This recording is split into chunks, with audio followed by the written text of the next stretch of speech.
श्रीलक्ष्मी श्रीमहालक्ष्मी क्षीरसागर कन्यका उत्तिष्ठ हरिसंप्रीते भक्तानां भाग्यदायिनी श्रीलक्ष्मी श्रीमहालक्ष्मी क्षीरसागर कन्यका उत्तिष्ठ हरिसंप्रीते भक्तानां भाग्यदायिनी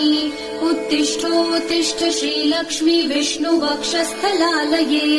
उत्तिष्ठ करुणापूर्णे लोकानां शुभदायिनी उत्तिष्ठोत्तिष्ठ श्रीलक्ष्मी विष्णुवक्षस्थलालये उत्तिष्ठ करुणापूर्णे लोकानां शुभदायिनी